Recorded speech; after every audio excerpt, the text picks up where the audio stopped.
welcome you all students for today's science class.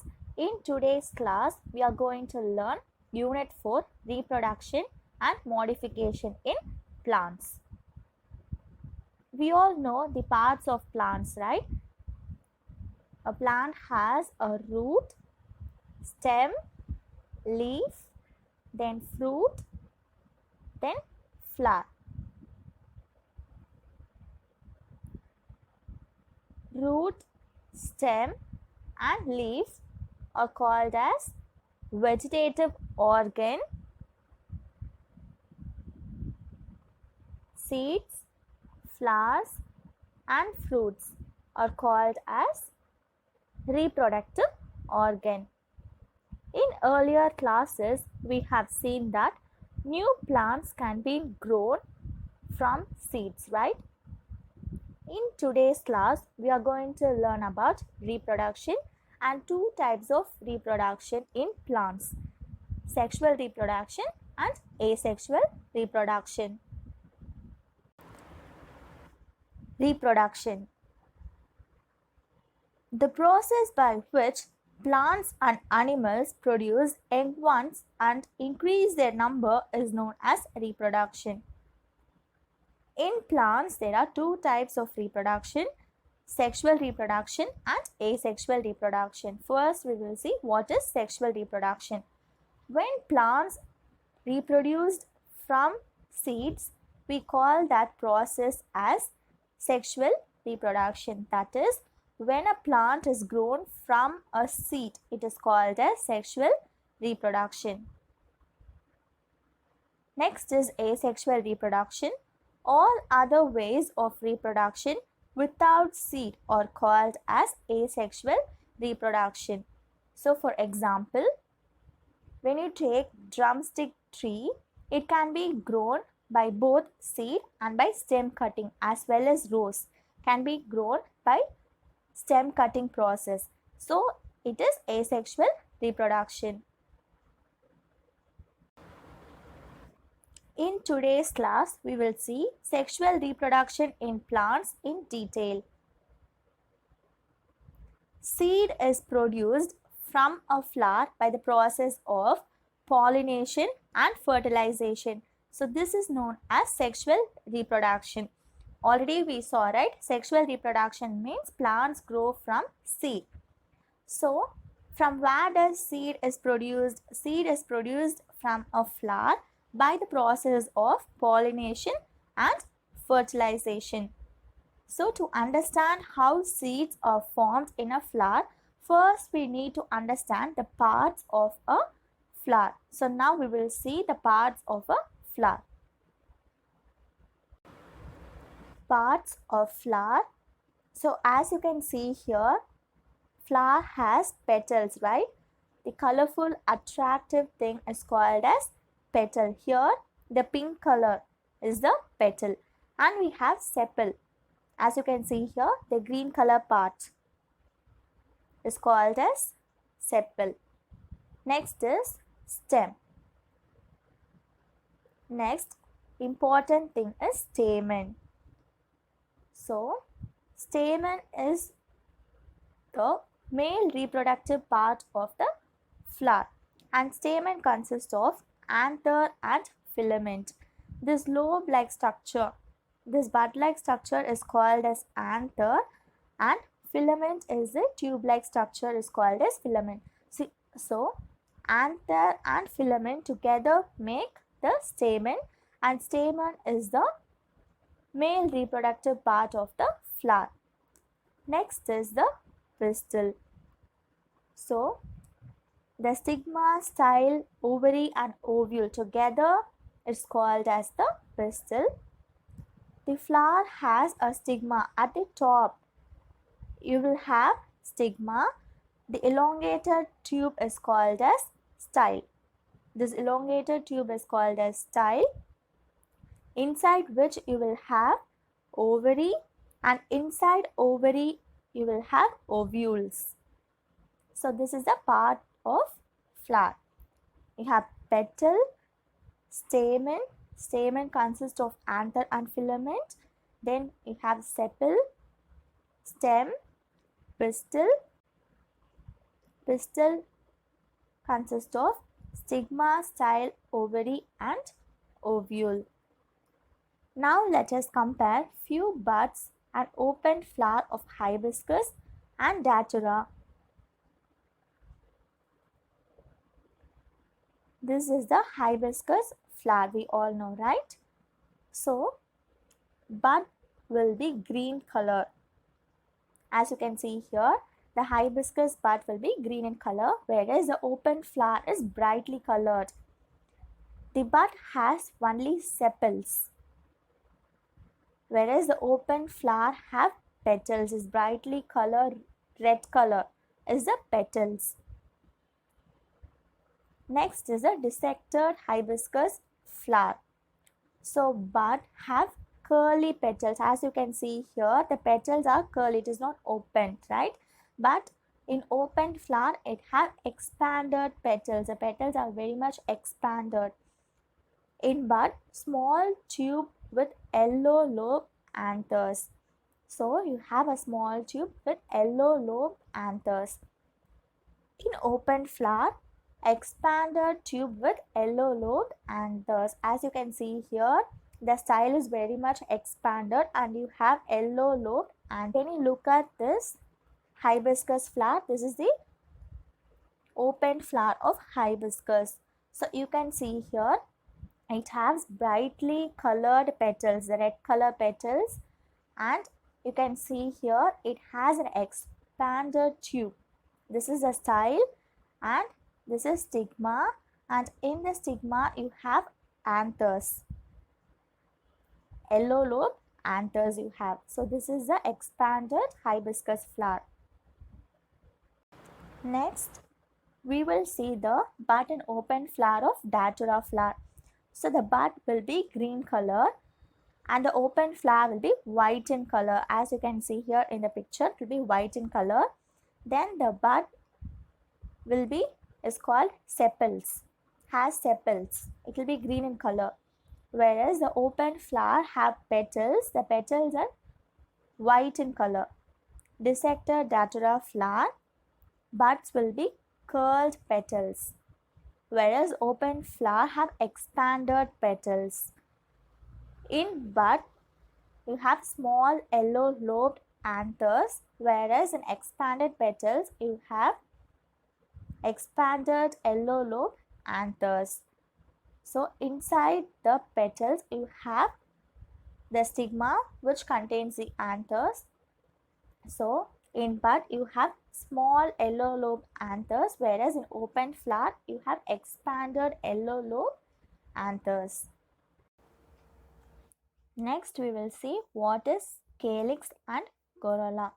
When you look at this bud, we can see a green color leaf-like structure which cover the whole bud or flower. Each of these green leaf-like structure present in the outermost layer is called as sepals. You can see right in the bud you have the green color leaf-like structure. Each of these green color leaf-like structure is called as sepal and they are collectively called as calyx. All these together is called as calyx. When you look at the petals, petals are the largest part of the flower. They are often attractive, brightly colored, sometimes sweet and attract the insect. This ring of petals together is called as corolla. Petals are the largest part of the flower and they are brightly colored. So all the petals together is called as corolla. So in this bud you can see the petals are pink color and all the petals collectively is called as corolla, and the green color leaf-like structure is called as sepal and all the sepals collectively together is called as calyx. Look at this hibiscus flower. Inside corolla we can observe long tube on which many stamens are present. So this long tube is called as style and many stamens are present. Structure of stamen As we saw before, in parts of the flower, the stamen consists of anther and filament. So each stamen consists of two parts, filament and anther. If you touch these lobes in a mature flower, we can get a powdery substance called pollen grains. So when you look at this is the hibiscus flower stamen. You can see here the anther is yellow in color. So this have a powdery substance which is called as pollen grain. This is present only in the lobes of mature flower.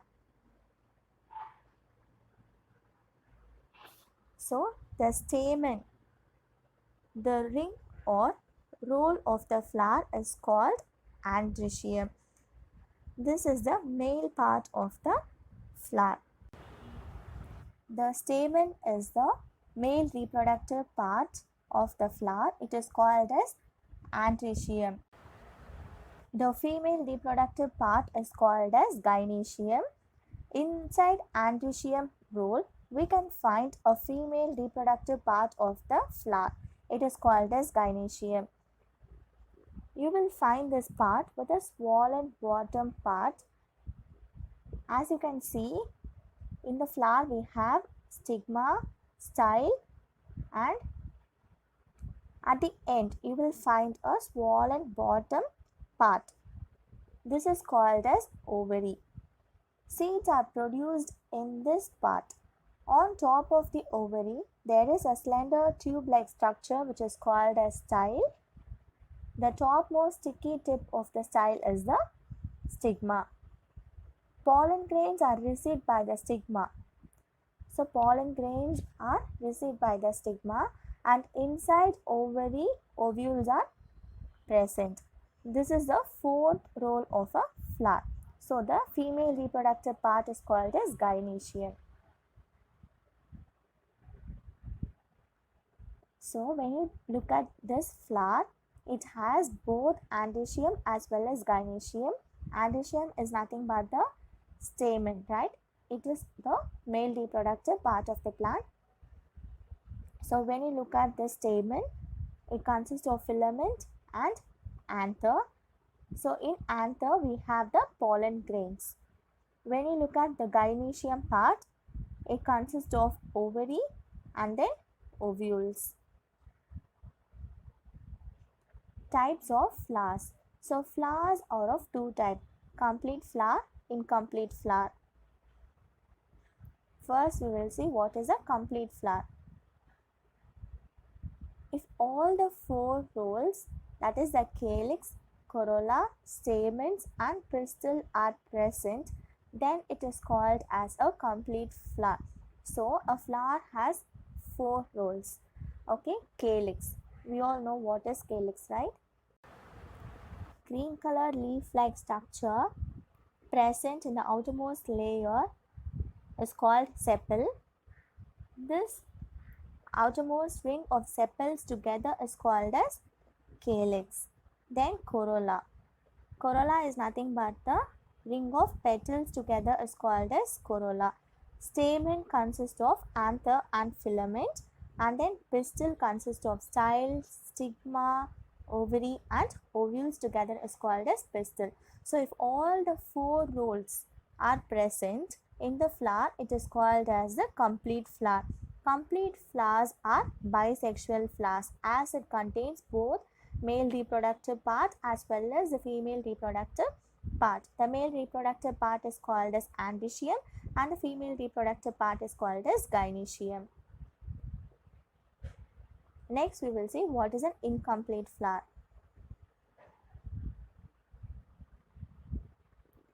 If any of these four rolls is missing, then it is called as an incomplete flower. So we saw, right, a flower has four rolls. If all the four rolls are present, then the flower is said to be complete flower.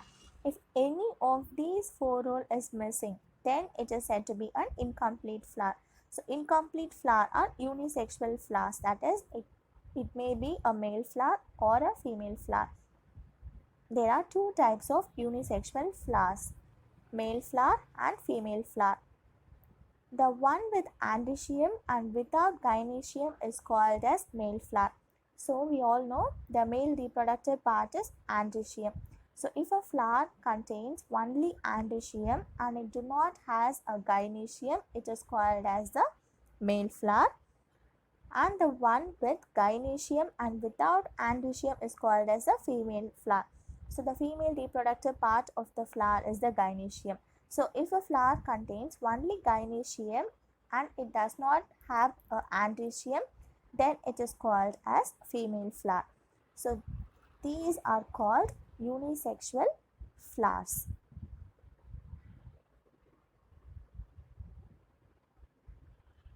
Can you get an example for complete and incomplete flower?